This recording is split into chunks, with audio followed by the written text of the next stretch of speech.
Small intestine का next portion है जेजिनम। जेजिनम जो है ये सेकंड पोर्शन जो है स्मॉल इंटेस्टाइन का 2.4 मीटर्स लॉन्ग होता है और round about 2/5 of the small intestine है और रेस्ट ऑफ द डाइजेशन इस पोर्शन में होती है। मोस्ट ऑफ द डाइजेशन तो स्टमक और स्मॉल इंटेस्टाइन के फर्स्ट पोर्शन ड्यूडेनम में हो जाती है, लेकिन सिंपलेस्ट कंपाउंड्स में कन्वर्ट करता है जेजिनम में मौजूद मुख्तलिफ तरह के एंजाइम्स जो है हमारे फूड प्रोडक्ट्स को।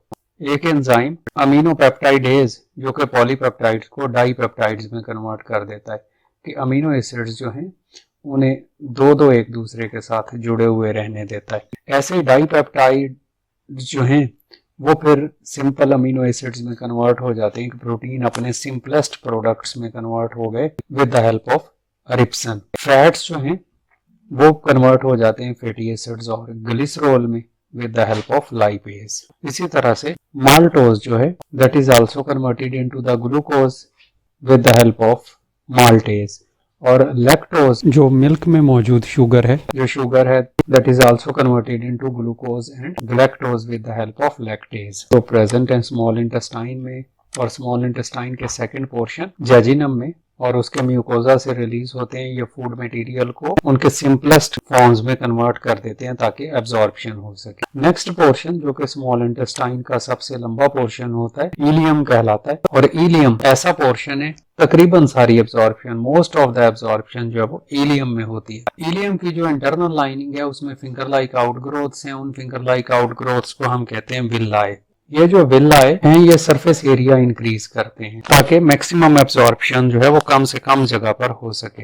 एक विल्लस को हम यहाँ बड़ा करके देखें तो हर एक विल्लस में बाहर की तरफ तो उसमें एपिथेलियम है जिनके सेल्स को ये हमने एनलार्ज करके देखा और एपिथेलियम के नीचे उसमें मौजूद हैं ब्लड कैपिलरीज और लैक्टियल्स लिम्फ वेसल्स हैं। चूंकि इनका कलर जो है व्हाइट होने की वजह से हम इन्हें कहते हैं लैक्टियल्स। तो ये सारी चीजें जो है वो एब्जॉर्प्शन ऑफ फूड मटेरियल के लिए इंपॉर्टेंट रोल प्ले करते हैं। अब जैसे शुगर्स और सिंपल शुगर्स और अमीनो एसिड्स जो हैं वो तो डायरेक्टली ब्लड कैपिलरीज के थ्रू जो है वो एंटर हो जाते हैं ब्लड में और ब्लड स्ट्रीम के थ्रू सारी बॉडी में ट्रांसपोर्ट होते हैं। Some of the fatty acids and glycerol are also absorbed in the blood. ज्यादातर जो फैटी एसिड्स और ग्लिसरॉल हैं वो एंटर होते हैं एपिथेलियल सेल में पहले, जिनके ऊपर माइक्रोविल्लाई मौजूद हैं जो असल में प्रोजेक्शंस हैं इन्हीं सेल्स की। ये हेल्प करती हैं absorption of fatty acids and glycerol में।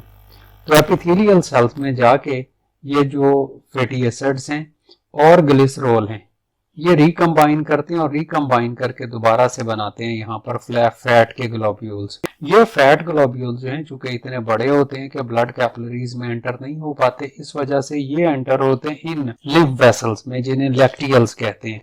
ये जो दरमियान में हमने येलो रिप्रेजेंट किया है इनमें दाखिल हो जाते हैं और इन लैक्टियल्स में ऑलरेडी जो प्रोटीन प्रेजेंट हैं तो वो इन फैट्स और प्रोटीन्स जो हैं ये दोनों एक दूसरे के साथ मिलते हैं और मिल के बना देते हैं लिपोप्रोटीन ड्रॉपलेट्स जो ब्लड स्ट्रीम में एंटर होते हैं थ्रू थोरैसिक लिम्फेटिक डक्ट के सारे लिम्फ वेसल्स के जरिए से मूव करते हैं और एंड में दाखिल होते हैं थोरैसिक लिम्फेटिक डक्ट में और वो थोरैसिक लिम्फेटिक डक्ट जो है वो इन सारे प्रोडक्ट्स को डाल देती है हमारी सब क्लेवियन वेन में जो बाजुओं से खून वापस लेके आ रही होती है ताकि ये सारे जो है वो दोबारा ब्लड में शामिल हो